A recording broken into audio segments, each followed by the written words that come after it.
We've all made a lot of changes over the past year. As most of you know, the museum has shifted much of our programming to the virtual realm. While we've missed engaging with you in the galleries, one silver lining that has come from this time apart has been the opportunity to bring the museum to folks near and far, from Asheville, Western North Carolina, across the state, country, and around the world, and to feature special guests that we might not have been able to in pre-COVID times. This chance opens up our ability to richly interpret the artwork in our collection and special exhibitions through a range of voices and points of view. We have a number of evening in conversation programs coming up that I'll mention to you at the end of this evening's program. This month, we're thrilled to welcome Scott Schweigert. Scott curated our current special exhibition, Across the Atlantic, American Impressionism Through the French Lens, which has been a hit with in-person visitors and a delight for conversation and virtual programming for participants of all ages. The Asheville Art Museum is the last stop for this traveling exhibition, and it's on view in our Appleby Foundation exhibition hall through April the 19th. This evening's program features an overview of Across the Atlantic, plus an introduction to the Reading Public Museum in Reading, Pennsylvania. During the program, please add any questions or comments that you have to the chat box. We'll leave time at the end of the evening for Q&A. Now it's my pleasure to introduce our speaker, Scott Schweigert. Scott has been the curator of art at the Reading Public Museum since 2009 and has over 25 years of curatorial experience. Before coming to Reading, he was director of the Suzanne H. Arnold Art Gallery at Lebanon Valley College in Annville, Pennsylvania.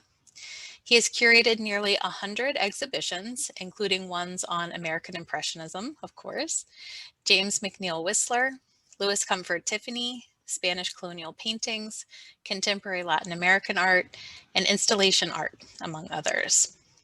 Scott has taught art and architecture, architectural history at the University of Virginia, my alma mater, Pennsylvania State University, Shippensburg University, Albright College, and Lebanon Valley College.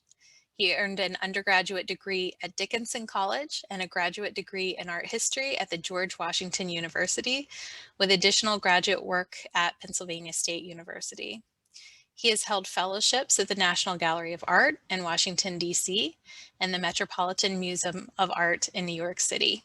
He is a specialist in European art of the 17th century. Please join me in welcoming Scott Schweigert.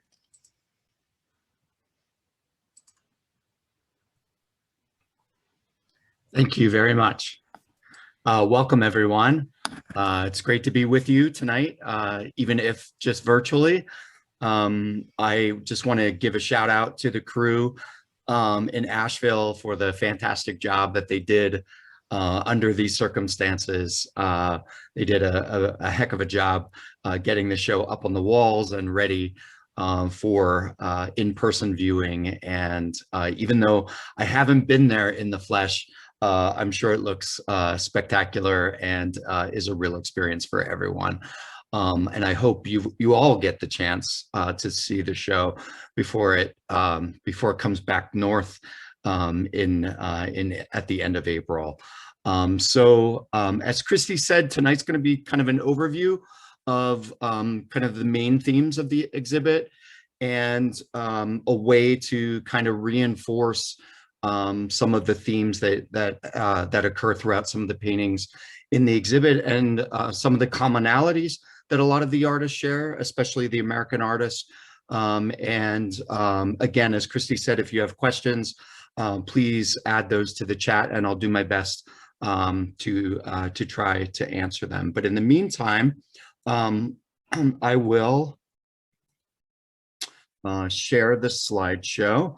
Again, the show is called Across the Atlantic, American Impressionism Through the French Lens, because it combines both sides of the Atlantic and the artists and the influences that occur roughly between the 1840s, sort of the path to Impressionism, and really the 1940s. So it is about a century of art history on both the American and the European side. So it's kind of great fun to explore that. Okay, let's see. Here we go. But one of the main themes of the show is the idea of painting out of doors. The lead-in, sort of the path to Impressionism, explores the Barbizon painters who flocked to the forest of Fontainebleau, about 35 miles to the southeast of Paris, really beginning in the 1830s through about the 1870s. So they're precursors to the Impressionists, but in a way, a lot of their themes overlap. And some of the artists included in the Barbizon school, which was a loose brotherhood of painters. They were almost all men. That changes when we get to this side of the Atlantic, which is really wonderful. But the artists include Corot, Narcisse Diaz de la Peña, and Charles-Francois d'Aubigny, among others. And you'll see the Corot that's included in the show. Corot's there under the umbrella painting outdoors. Diaz de la Peña, one of his works, which sort of focuses a shaft of light in the center of a forest interior. That was a theme that he returned to again and again in his works. But really, technology was the reason that these artists were able to go outdoors and leave their studios with something other than just their sketchbooks. So the advent of commercially available paints helped foster this idea of taking transportable easels and palettes outside and painting under the open sky. And this really begins right around the time that the Barbizon painters start working. So prior to the 1840s, what painters had to do was mix their paints in the studio, which was a laborious process. They had studio assistants that ground down paints, then added the linseed oil, and then those paints would last a few days, and then the process had to keep going. But there was a way for them to make them transportable, and that way was through animal bladders, mostly pig bladders, which they topped with a tack and took outdoors. Now, that wasn't the most efficient means, and so you can see the next stage in the process of outdoor transportable colors was sort of a syringe, a glass syringe where the paint would be stored, but again, wasn't the most efficient. But the metal tubes, which began around 1841, really were this transformative moment. And actually, any painter knows that these are still available 180 years later. We're still using these types of paints. And so this technology sort of went hand in hand with the idea of trying to commune with nature, taking your studio outdoors and painting under the open sky, of course, in all sorts of weather conditions. And so here are some illustrations and some paint supplies and some early photographs of artists who were doing just that, little flip top easels that were easy to carry out into the fields or into the forest or by the ocean, and set up for a day of painting. And Charles-Francois d'Aubigny did just that with a work like Spring from about the 1870s. And it's small scale, it's on a panel, which was a little bit more rough and tumble than a canvas. And so something like this would have probably been the production of an afternoon's work. And you can see he's very concerned with things like the division of the horizon line, the ratio of the land to the sky. And these are things that the next generation, the Impressionists, certainly depend on and lean on. Now, Charles-Francois d'Aubigny was an interesting character because he's sort of the linchpin between the Barbizon and the Impressionist painters. And he had what was called la bottine, or it was a floating boat studio. And so he had a boat studio before Monet did. And Monet and other Impressionists greatly admired his work, his fluid brushwork, his ability to sort of capture the fleeting effects of light and shadow. An artist like Cazin, Jean-Charles Cazin, who again is one of those characters who falls in between. He is also deeply interested in weather conditions and changeable skies, and you can see in this this aptly titled "The Approaching Storm." We've all seen skies like this where we know what's about to happen, where there's those shimmering silver flashes of light. And no doubt the wind is picking up, and Cazin is capturing those fleeting moments. Now, this is all to say that these artists didn't develop these techniques overnight, but it was a response to literally what was hundreds of years of academic painting, like this work, which is not included in the show, but is a really great example of what French academic landscape painting looked like. This is a work by Valenciennes, and it's aptly titled "A Classical Landscape with Figures Drinking by a Fountain." And this is from 1806. So this is just a generation or two before the Barbizon, this sort of radical group went outside to paint outdoors with these loosely painted canvases. Here, with a work like Valenciennes, you can see literally every leaf is painted. Every tiny little minute detail is recorded with extraordinary naturalism and attention to detail. And, you know, the sky is perfectly blue. We don't really get a sense of what the atmosphere is like. It's sort of a, you know, just frozen in time. And it's an idyllic moment. It's probably not based purely on an actual observation, but a combination of observations. And then it's completed in the studio based on memory and sketches, as opposed to painted out of doors. So this sort of classical academic tradition is what the official salon and the organizers of the official salon in the 19th century were really looking for. They were looking for an artist who was academically trained, who was able to paint in this academic style. They had taken courses on the figure. They learned studying anatomy, and they painted from copying old masters. And of course, the hierarchy of painting in these days was history painting was at the top of the hierarchy. And then below that were things like portraiture and landscape and still life were really at the bottom of that hierarchy. And so it was all about capturing those epic moments of human history based on Greek and Roman histories and mythology. Of course, things like sacred texts and biblical scenes, Christian images, those ranked highest. And so for the Impressionists and the Barbizon painters, the Salon was a bit of a challenge.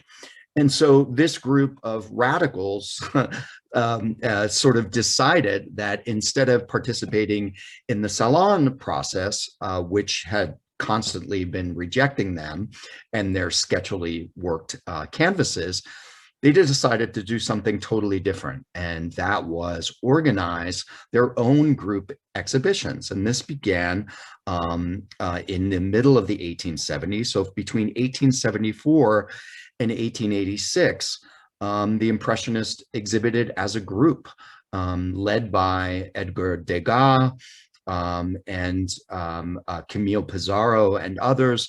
Pissarro, I think, is the only one who exhibited in all 8 of the Impressionist exhibits, but others participated, including the American Mary Cassatt, in these official Impressionist shows. Now, the first exhibition was in 1874, and it was held in the very famous Parisian photographer Nadar's studio, and they hosted their exhibits in various places that were available because it was sort of an anti-salon group.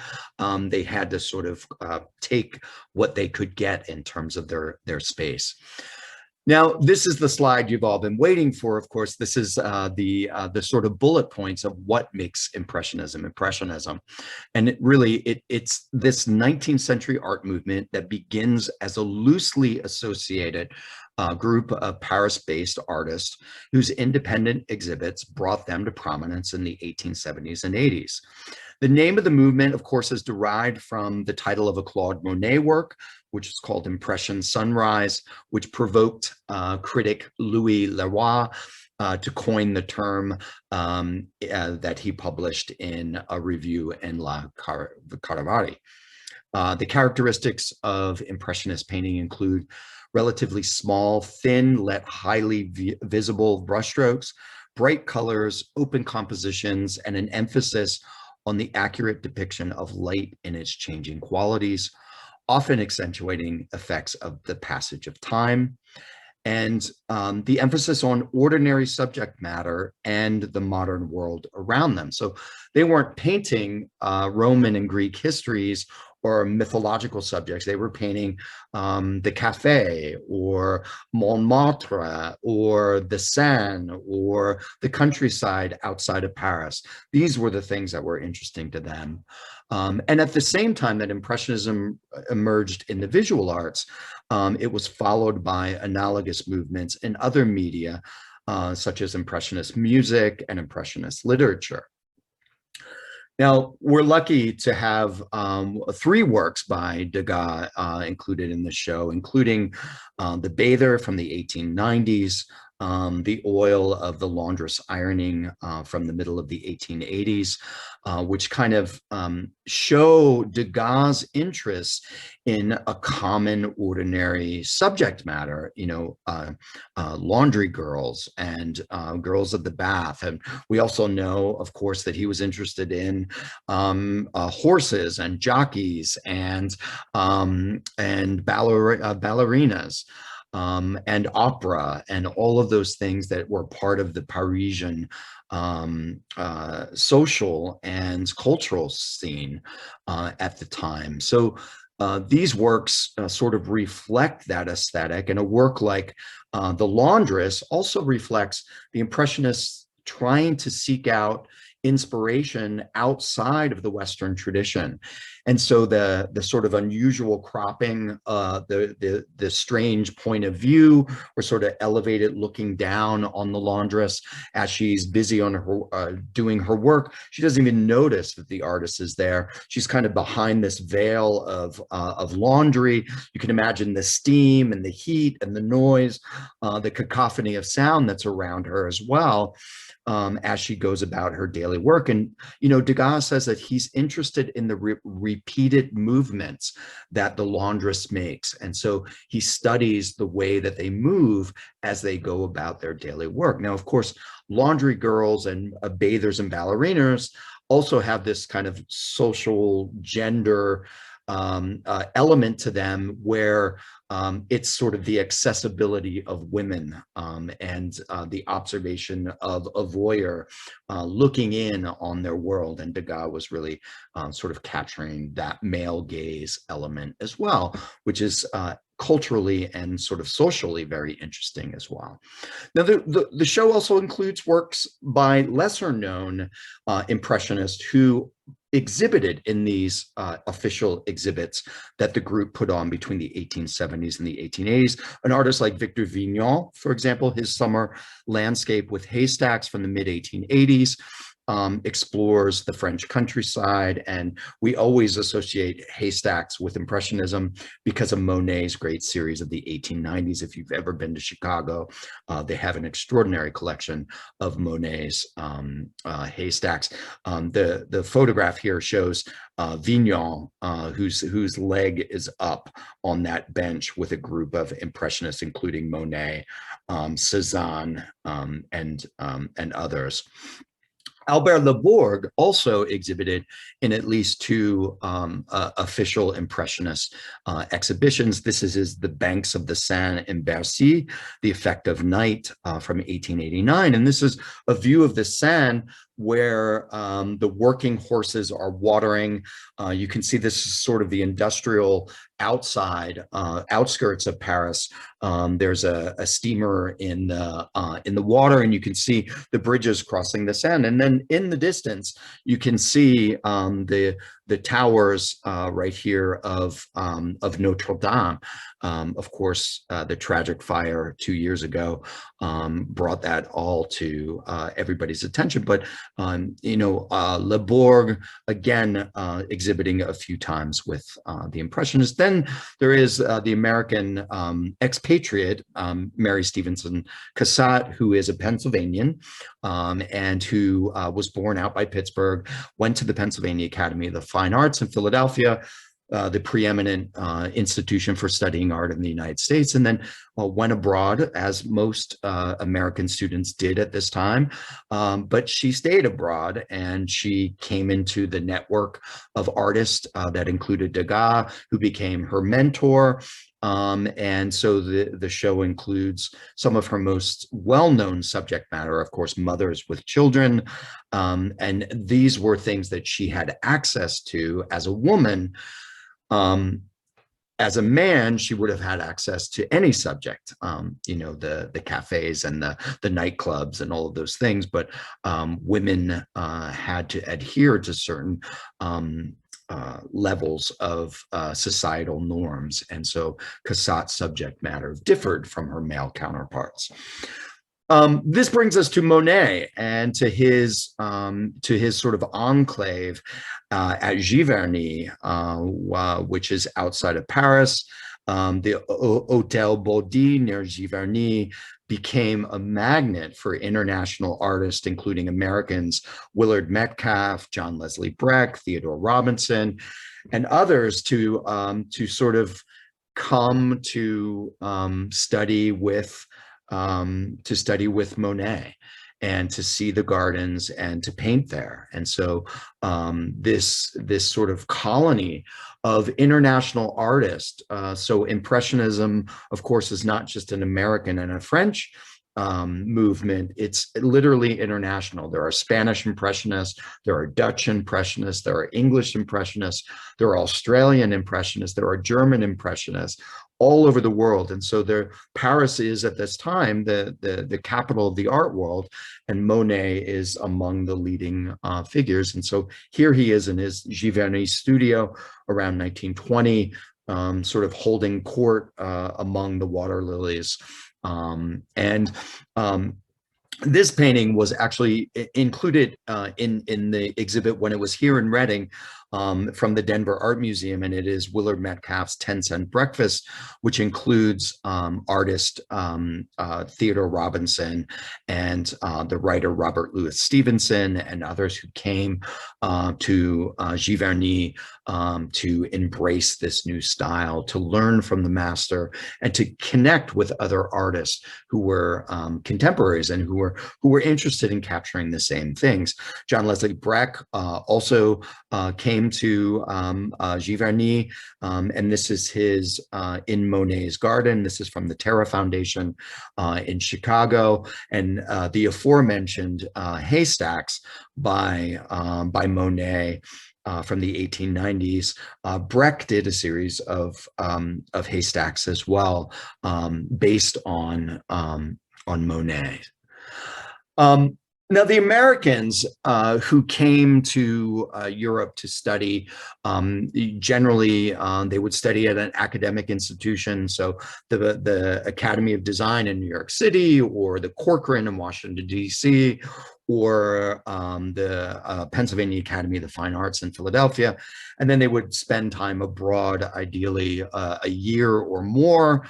And a lot of them enrolled in the Académie Julian, because they couldn't gain access to the official Royal Academy, or the official academy in Paris, because that was a very strict admission policy. But the Académie Julian accepted a lot of international students, and you can see from these period photographs, they also accepted a lot of women among the students. And so it's wonderful to see that gender representation, even in these early days, the 1890s into the around the turn of the century. Now, an artist like John Singer Sargent was among the first to sort of embrace the tenets of Impressionism because he was an expatriate. He was born in Rome. He started studying art in Florence before moving to Paris and opening his studio in the 1870s. So he arrives in Paris right at the time that the Impressionists are becoming the leading painters. And his wonderful man reading portrait of Nicolas d'Inverno is included in the show. It dates from about 1904 to 1908, and it shows his manservant, Nicolas d'Inverno, who is reading probably after dinner in the evening. He's sort of at rest. It's not a formal portrait. It's not a commissioned portrait. It's a portrait that Sargent is painting probably as an exercise. It's an intimate view of a moment of quiet and introspection. He's reading, and he's got something sticking out of his mouth, and there's a lot of controversy about what this is coming out of his mouth. Is it a cigarello? Is it a cigar? Is it a vanilla bean? Which I think is a good suggestion, sort of an after dinner palate cleanser. But Sargent is really capturing the essence of that particular moment. It's an ordinary moment. There's nothing exceptional about it. It's not a general leading an army. It's something that is an ordinary sight. It's a common sight, and it's of his own time. The elbow of the sitter sort of plunges into our space and into the light, and the pages of the book sort of just capture that shaft of light as well, while the background is just very loosely suggested and described. One of the images that you guys have been using for a lot of the promotional material is this wonderful work by Arthur Watson Sparks, who taught at the Corcoran and then ended up painting in Bucks County by the late 19-teens. And this is a view of southern France, where he captures so beautifully that sort of golden light of that late afternoon just before sunset. You can see that on the stucco buildings and the shimmering effect of the water and those boats. It's sort of right out of a postcard. But his use of color is really extraordinary as well. That chartreuse green, those rich blues, and again, the emphasis on that fleeting effect of light that we're all familiar with, especially this time of year as the days get a little bit longer. William Merritt Chase embraced Impressionism really as early as the 1870s. He had spent time abroad as well, and established his studio in New York, his so-called 10th Street studio, which was filled, as you can see, with lots of exotic objects from around the world. He was a real salesman, and once a patron stepped foot into this studio, of course, they needed to go home with a portrait by William Merritt Chase. Now, he was, again, an academically trained artist who goes to Europe and experiences this sort of rush of contemporary painting known as Impressionism, and comes back to the States and starts to employ these techniques. The work that is included in the show is a more traditional sort of old master style still life of the tools of the trade. And so what we see is a group of brushes, his palette, of course, those tube paints, which we mentioned earlier, are prominent here in the foreground. And then we also have a pouncing a pounce, which helps to transfer a design onto a canvas with holes pricked through it. And so you pounce through this charcoal and it transfers the drawing to the canvas. So the tools of the trade are pictured in this work. Now, you guys also have an actual easel from William Merritt Chase that is not the same one that is pictured, but it is one that Chase used. Now, Chase was famous, of course, for his summer school at Shinnecock in Long Island. And here he is demonstrating out of doors at the easel. And notice the gender of most of the students. They are women. And in many cases, because really at this time, it was tough for women to get accepted into the academy. Now, they did. And Cecilia Bow, who is included in the show, she was among the first to teach at the Pennsylvania Academy. She was the first woman on faculty, and she was hired in 1895. So that gives you some sense of where this women's equality was happening. Unfortunately, we don't have a wonderful outdoor Shinnecock view, but that Paulette still life is a great one. Now, Chase's primary assistant at Shinnecock was Charles Webster Hawthorne, who, after working at Shinnecock for about 10 years, opened up his own summer school in Provincetown in Massachusetts, and an artist colony had already been established there. And there were no less than 3 summer schools in Provincetown by the turn of the century. Hawthorne's was among the best. And this wonderful work, this sort of quintessential American Impressionist work called A Study in White from about 1900, really demonstrates the full transfer of the ideas of French Impressionism to America in one canvas. So we see a woman sitting outdoors, sort of in a nondescript background. She's sitting on what we assume is sort of a rolling hill of grass. Above her must be a tree, because we see dappled sunlight on her shoulder and on her dress coming through the trees. She's got her straw hat with a band and flowers next to her, and she's not engaging with us. She's sort of in a contemplative moment.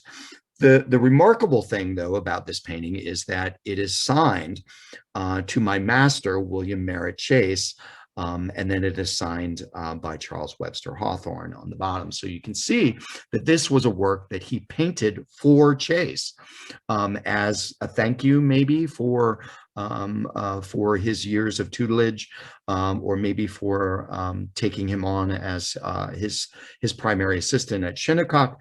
Anyway, it is sort of a dual document of his time working for Chase and sort of his moment of independent mastery of Impressionism. Ernest Lawson, among other sort of New York area Impressionists, his High Bridge and Winter from around 1900 to 1910 is included in this show, and you can sort of almost feel the cold of this view of High Bridge in New York. This was a subject that he returned to again and again. Like the other artists, Lawson spent a lot of time in Europe studying, especially in Paris, as did Childe Hassam, who's probably the best known American Impressionist, whose reputation sort of rivals some of his French contemporaries. This is his Beach at East Hampton from 1905. That shows a wonderful view. This is in Shinnecock. This is farther out at East Hampton, but it is an extraordinary sort of document of the American coastline at the turn of the century. Hassam was known for his city views, Fifth Avenue decked out in American flags for the Armistice Parade after World War I, and other iconic images of both America and France. Then there's a group of Impressionists who sort of settled in Connecticut and in New England, Robert Louis Reed was among those.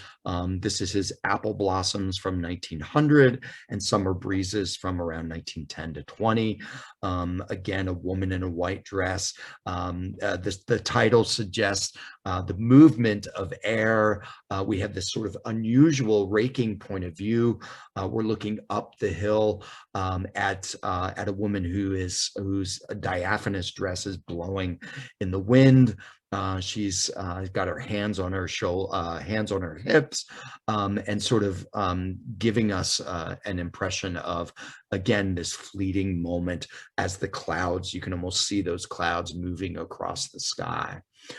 An artist like Richard Blossom Farley made his reputation on sort of society portraits, and this is a spectacular one called Blue and Gold from 1912. He studied at the Pennsylvania Academy and specialized in these rich interiors. So we have this well-to-do woman. We can tell that because of her hair ornament, her jewelry, her armband, the silk dress, the settee that she's sitting on. And then, of course, the wonderful wall color covering that sort of William Morris style interior. So this is sort of the Gilded Age is overlapping with Impressionism here. So this idea of society portraits, again, contemplation. The sitter's eyes do not meet ours. She's not challenging us. She's in a moment of thought and introspection, and the artist captures all of those textures and the effects of those different fabrics so wonderfully. Speaking of not addressing the viewer, this is an interesting composition by George Agnew Reed, who came to the Pennsylvania Academy to study with Thomas Eakins in the 1880s and then established himself. He was a Canadian who came to Philadelphia to study painting with Eakins, and he met a girl from Reading, Pennsylvania, named Mary Heaster Reed, who is represented in the show as well, with the painting of the hollyhocks is hers. And so this is a wonderful sort of double dipping of the Reed family. So this is George's portrait of his wife, Mary. And she's sitting outdoors. She's got a screen of pines behind her. She's got a magazine on her lap. She has a fan. We can imagine it's a sort of a warm day. She's got a lace dress or a blue ribbon around her neck, and a sash around her waist. And then we see these wonderful, this wonderful flower that's coming up that has blue flowers that match her sash and the ribbon around her neck as well. But it's almost as if we're having a conversation with her, and she turns in this fleeting moment away from us.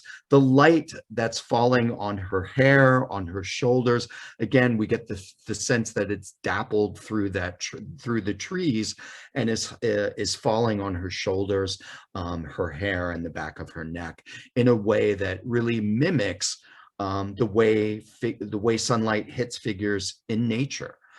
So there's this real keen observation.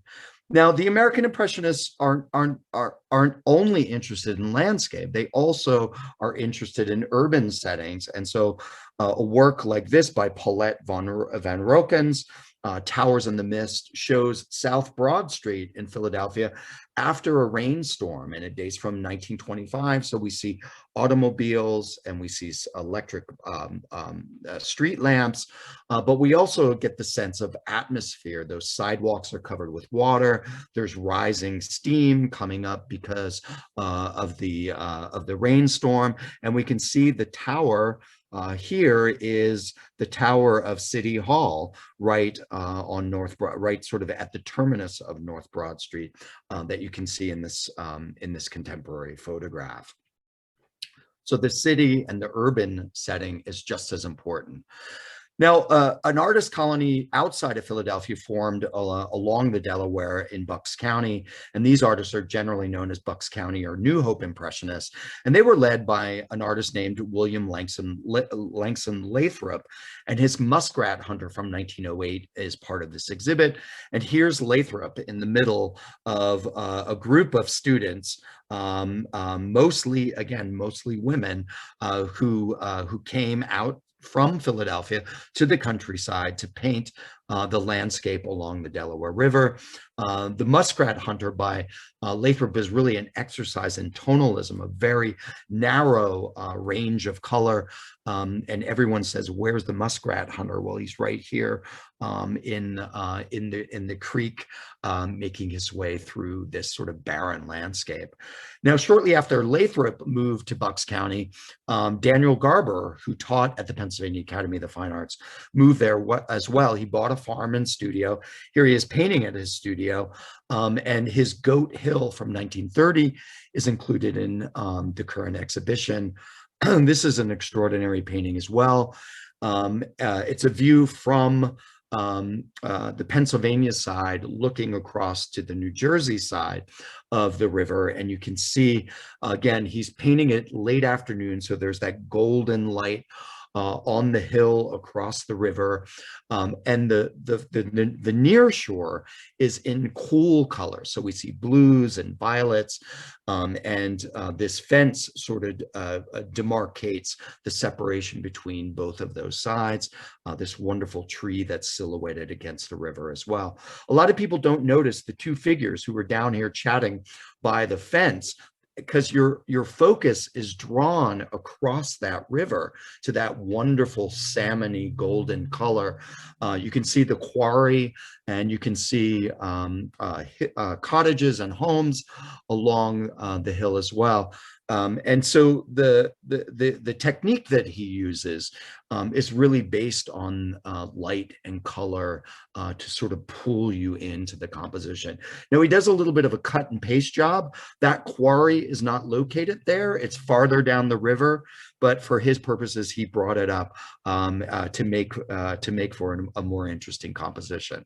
Now, the third of the great Bucks County or New Hope painters, of course, is Edward Redfield, whose Foothills of the Blue Ridge from 1915 is included in the show. Now, he was an artist who would make lunch in the morning, trek out with a big canvas, 30 by 50, and do it in one day. He often had to fight weather conditions, so he would bring extra linseed oil to change the viscosity of the paint so it wouldn't freeze when he was painting on cold winter days. And believe me, in Pennsylvania, we had some really cold winter days this winter, so I can understand what Redfield was up against.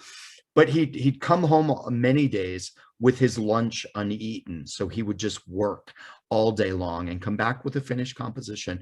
This is a remarkable painting and shows a wonderful technique. If you get down and look obliquely at this painting, you'll probably give the guards a heart attack. But if you look at it obliquely, you can see that it is just layered with paint that almost looks like taffy.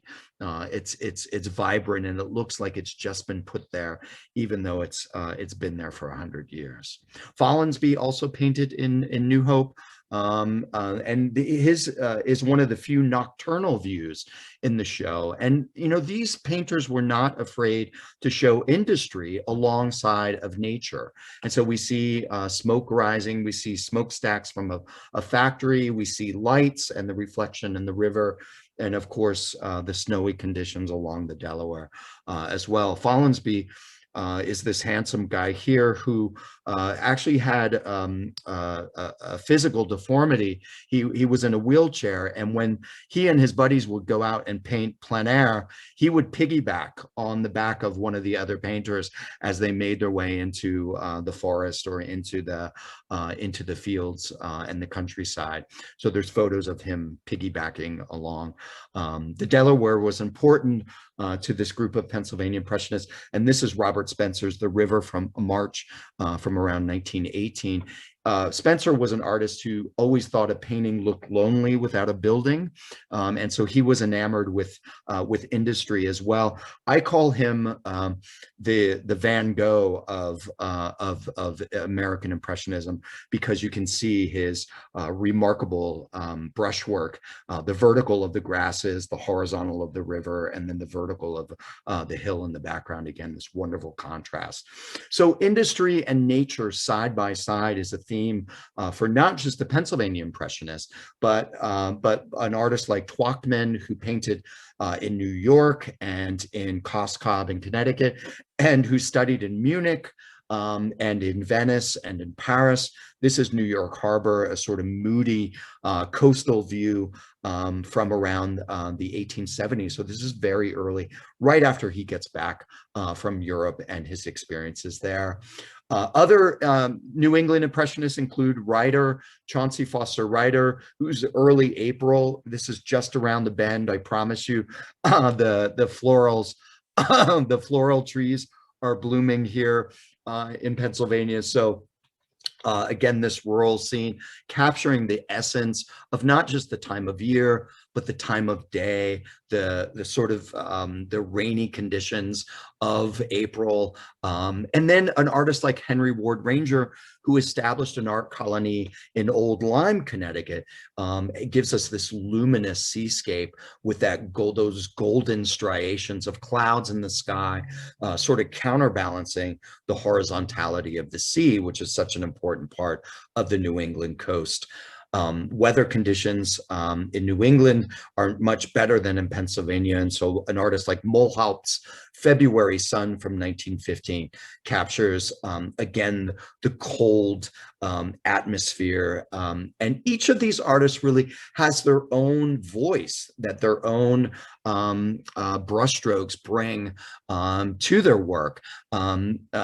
New England Impressionist Frank Benson, who studied in Boston and spent time abroad, his On Grand River, I think is a huge achievement because we don't see the sunlight. There's only a tiny sliver of the sky in this composition, but we see the reflection of the light on the water and the activation of that through the choppy water that this canoeist is fording. That is a precarious position.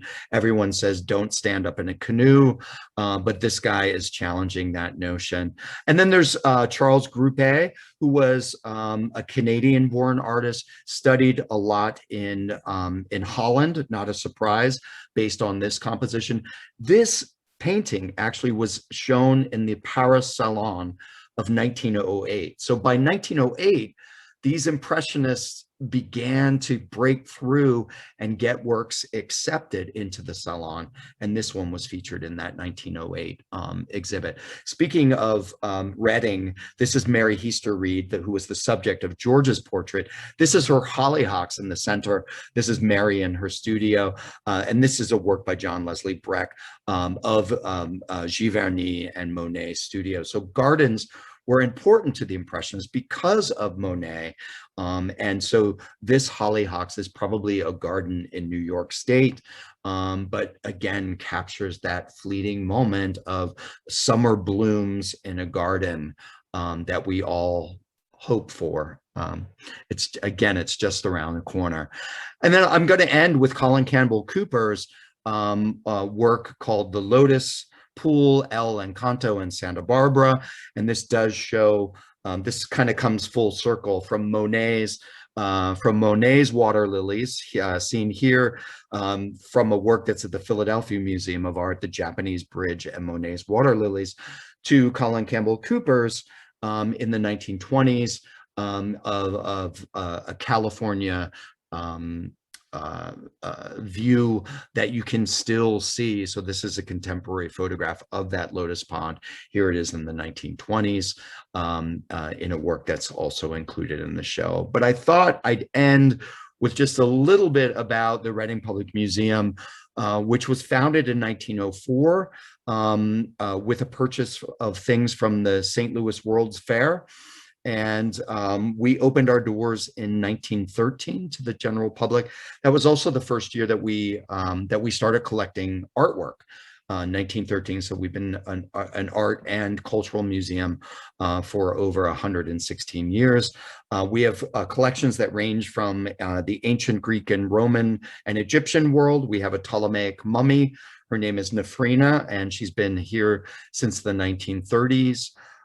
We have European and world arms and armor and included in our collection as well. Asian and world cultures, so South Pacific Islands and African art as well.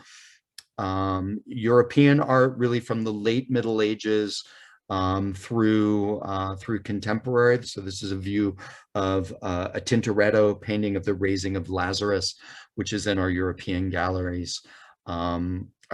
Speaking of French academic art and the Salon, this is Julien Dupre's The Balloon, which was exhibited at the 1886 Salon. And it's surrounded by some other 19th century European works.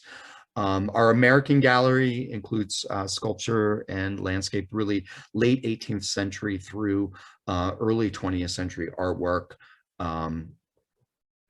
We have a nod to the region here that was settled by Pennsylvania Germans, really beginning in the early 1700s. And so their traditions of dower chests and birth certificates and marriage certificates is well represented. We also have natural history specimens. We are a multi-dimensional museum. We have an arboretum, a 25-acre arboretum and sculpture park. We have natural history specimens, and we even have a planetarium on site. And so we are sort of a huge community cultural resource, and we've been around, like I said, for over 100 years. We've been in this building since 1925. When it was built. We opened just before the stock market crashed in 1929, so impeccable timing. But despite all of those challenges, we're a survivor, and we're here and so proud to share our show with Asheville and other locations throughout the United States. So that's all I have. So I'll turn it back to Christy. Maybe, I don't know if we got any questions through the chat, but I'm happy to field those. I think people send them to me privately so that they don't interrupt you while you're talking. So right. I have plenty of questions, and thank you so much, Scott. That was amazing. And thank you for including information about the Reading Public Museum. I had such a great time when I came up a couple of years ago to preview the exhibition. It's just a really great institution and a lovely setting. And I love the way that the museum mixes art and culture and science. It really is, as you said, a sort of a community meeting place and learning place. So it's a real asset there to Reading, and which is itself a really lovely town. And I remember that when I was there, you had a big exhibition on view by an Asheville sculptor, John Payne. Yes. So we have these interesting connections with Reading. At this time, we will take some questions. So please continue to post any questions and comments that you have in the chat box, and I will get us started with some that came to me in the chat box while you were talking. So many of the American artists in the exhibition had a connection with Pennsylvania. I learned as I was reading the labels, which makes sense since the exhibition is coming from a Pennsylvania arts institution. But does this hint, in your opinion, at the proliferation and embrace of the Impressionist style by American artists and the American public?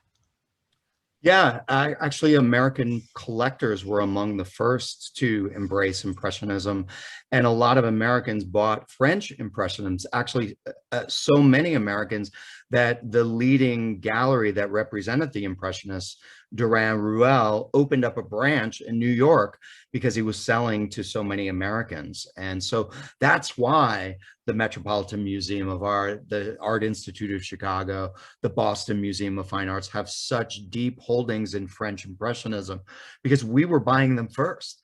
We embraced them before the French did, because there was that sort of built-in prejudice against anything that wasn't in that academic style. And so the Americans really wanted this style. They embraced it. They saw it as something that was fresh and something that was new. Now, the reason so many Pennsylvanians are included in the show, of course, is because the proximity to Philadelphia. And our early curators would actually take the train to the annual exhibits at the Pennsylvania Academy of the Fine Arts, and they would buy directly from those annual shows. But it wasn't just Pennsylvanians that were showing. So artists from Boston and Pittsburgh and Washington and New York were also exhibiting at the Pennsylvania Academy. And so we did assemble a group of Boston or New England painters, New York painters, Pittsburgh and Washington painters as well. So, but yeah, there definitely is a glut of works by those Pennsylvania Impressionists. Thank you. And the next question sort of is a good segue and a follow-up to what we were just discussing. But as you had mentioned sort of towards the end when you were giving us a brief overview of the Reading Public Museum, you've been collecting really for over 100 years. And how close to the artists is the provenance of some of your earlier French Impressionist works, some of the ones that were, maybe from the original Impressionist artists? Were Pennsylvania travelers collecting them directly from the artists or from the artists', original galleries? What are some of those interesting stories of where your paintings came from? They weren't actually. They were very conservative. And in the 19 teens and 20s, they were buying Barbizon works. So they were not buying the latest and greatest. So their tastes were definitely trending more traditional. So by that time, the Barbizon artists had been around for almost 80 years, 70 years, something like that. And so they were buying those. That's where all the Barbizon paintings came from. But the Degas and the works on paper by Cassatt and Renoir and Morisot and others, those came really around the 1950s. So the three works by Degas, two of them came in the 50s, and the Laundress came in 1976 actually. So that's a pretty recent bequest. So yeah, the tastes of Reading were very conservative. So they weren't like the buyers in New York and Pitt and Philadelphia and Boston and Chicago buying those French Impressionists early. Now, I wish they had seen that as something to buy, because we would be a different institution. But I'm happy that they bought what they bought at the time. So actually, a few of those more recent acquisitions, like the Albert Labourg, the Victor Vignon, those have been purchased in the last 15 years. Actually, I made those acquisitions. So I wanted to beef up the French portion of our Impressionist collection. And so again, they're not household names, but they exhibited with the official exhibition. So I think that, if you're buying a second or a third tier French Impressionist, those are still affordable.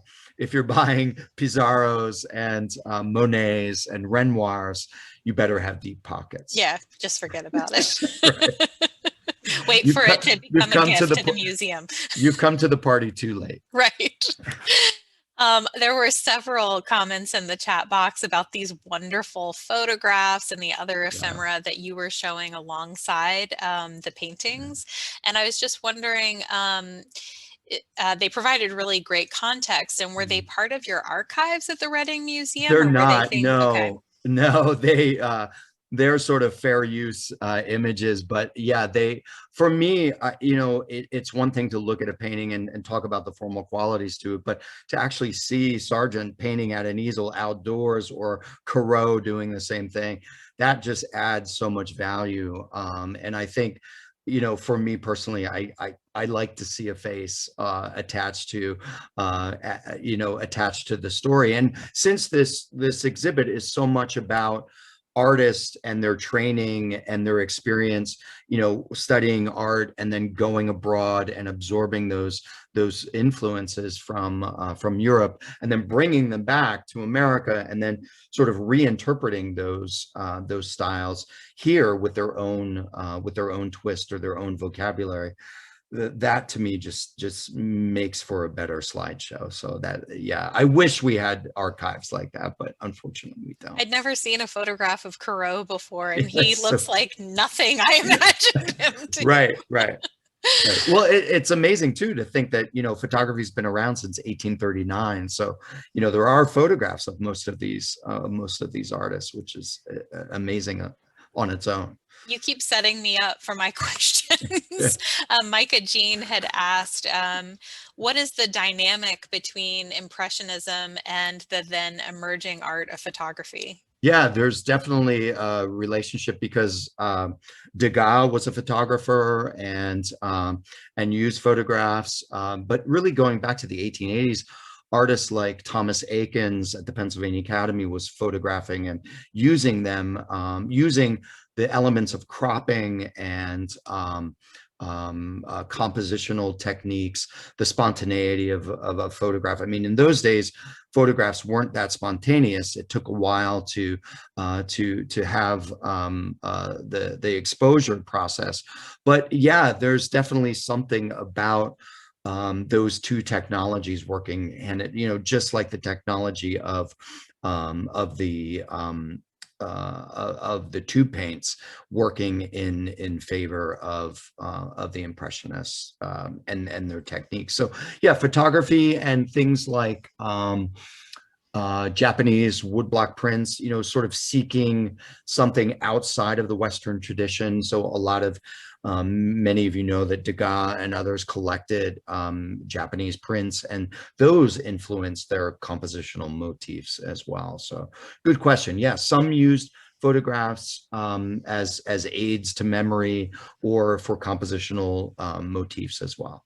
I'm also thinking about how probably shocking and exotic a photograph might have felt to people at the time, capturing Sure. everyday life, which is such a big part of the Impressionist subject matter as well. Just this idea that everyday life is worth being represented, because you talked a little bit about at the beginning about the hierarchy of genres, and history scenes and biblical scenes are at the top, and these scenes of everyday life are way down below even landscapes and still lives at the time, and how photography is showing you the real world, if you will, the world as we see it, not the world in a way that we idealize it. Right, and it's a modern technology showing the modern world, so it's doubly modern in that sense. But yeah, and that idea of elevating the common to be worthy of being painted, that really began in the 1840s with artists like Courbet, who painted stone breakers, and Millet, who painted gleaners who were in the field. They were like the lowest of low peasants who were literally scavenging for what was left over after the harvest. And so elevating those sorts of characters to be worthy of being the subject of painting, that sort of stems from that tradition. Thank you. Just a couple more questions. You had talked about the reeds and that wonderful interplay between husband and wife, and seeing each of their works in the exhibition. And Whitney, our curator, has, I think, installed them next to each other. So there's this great dialogue between them. But can you speak more about some of the relationships between artists that are represented in this exhibition? Yes, a lot of them painted together, especially those who were in these little colonies or enclaves. So places like Cassatt, where Childe Hassam and Twachtman painted, places like Old Lyme in Connecticut, where Henry Ward Ranger and others painted as well. And then, of course, places like Bucks County, where artists gathered. So certainly they all knew each other. A lot of them painted together. We have a painting that's not included in the show, but it's another Redfield, and it's a view of Booth Bay in Maine. And we have a letter from Redfield at the end of his life in the 1960s. And he said, "I remember the day I painted that." He said, "Robert Henry was right next to me." And Henry, of course, was, a great Ashcan school painter. We don't think of him as an Impressionist, but he and Redfield were classmates or chums. And so they painted with each other. And so there's this neat intersection between, somebody we think of as a modernist like Robert Henry, and someone that we think of more as a traditional Impressionist like Redfield, who are literally next to each other painting, the same scene. So a lot of that happens. Unfortunately, we don't have tons of documentation about our paintings, but we do have a few letters from the artist about us acquiring those works while they were still alive, which is really wonderful. Thank you. The French Impressionists were artistically rebellious. Were they rebellious in other ways, such as politically or socially? Yeah, they definitely were. I mean, they went places where other members of, proper society wouldn't. I mean, Degas was an aristocrat. The word de means, that he was aristocratic, and came from a very wealthy banking family, who had homes in Italy, and had lots and lots of money. And he sort of shunned all of that and chose this life of hanging out in cafes and brothels and behind the scenes in ballet dancers. And so there was a real element of bohemian life attached to the Impressionists as well. And even though a lot of them saw success in their own lifetimes, they got critical praise, and they regularly sold works. There still was this sort of edge to them. Think of a post-impressionist like Toulouse-Lautrec, who was in the dance halls of the Can-Can girls, the Moulin La Galette, and other places that were not exactly places that you should hang out. So they weren't chose exactly highbrow. Yeah, they chose a much more earthy life. And so yeah, they were rebellious and challenging, not just in their canvases, but also in their day-to-day lives. But some of them were businessmen, and some of them kept meticulous records and did very well for themselves.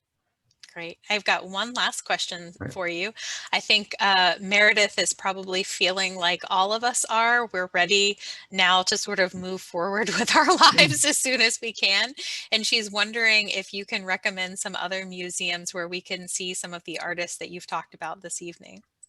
Yeah, if you, I mean, I'm thinking of ones that are close to us. Clearly, I mean, if you want to see great Impressionist works, you can go to the National Gallery in Washington. You can go to the Virginia Museum of Fine Arts in Richmond. You can go to the Philadelphia Museum of Art. You can go to, if you want to see Pennsylvania Impressionists, the Michener Museum, which is in Bucks County, in Doylestown, is a great place to see Pennsylvania Impressionists. And then the others I mentioned, like the Art Institute of Chicago, the Boston Museum of Fine Arts, and of course the Metropolitan Museum of Art, have extraordinary holdings in both American and in French Impressionism. I can't wait. Yeah, I'm with you. Get away and breathe different air. Right. But thank you, Scott, again, for working with our staff over the last couple of years to put this gorgeous exhibition together, and for leading this evening's program. I do wish that we could have returned the favor and hosted you here in Asheville, but it has been a great virtual evening, and we're just so grateful for your time. So hopefully we can have you here before too long. Thanks to Scott and to all of you for being here this evening. And I'm just going to pop up some information on my screen here. We will be sending out an evaluation to collect your feedback on this evening's program, so please watch your email. The museum is currently open to visitors, and we're operating at reduced capacity and have a number of COVID-19 safety measures in place. You can learn more about those safety measures, as well as our current and upcoming exhibitions, such as Across the Atlantic, virtual programs, and small group in-person offerings at ashevilleart.org. And if you enjoyed tonight's program, please do consider making a donation to our annual fund or becoming a museum member. Please also mark your calendars for our upcoming In Conversation programs. Next up, on April 22nd, Stephen Wicks from the Knoxville Museum of Art will discuss Buford Delaney's Metamorphosis into Freedom. Featuring more than 40 paintings and works on paper, this exhibition examines the career evolution of modern painter Buford Delaney within the context of his 38-year friendship with writer James Baldwin. And just posted on our website on May the 20th, in conjunction with our current exhibition, Meeting the Moon, Terry Beckham tells the story of NASA's Artist program, which supported pioneer artists who envisioned the universe long before mankind had reached space, and the artists that continued the task after the space age began. These programs are posted on our website. For more information and to register, visit ashevilleart.org. Many thanks to Art Bridges for its generous sponsorship of tonight's program and all exhibition programming for Across the Atlantic. We hope to see you in the galleries or at another virtual program through our Museum from Home initiative. Thank you for all your support. Stay well and have a great rest of your week.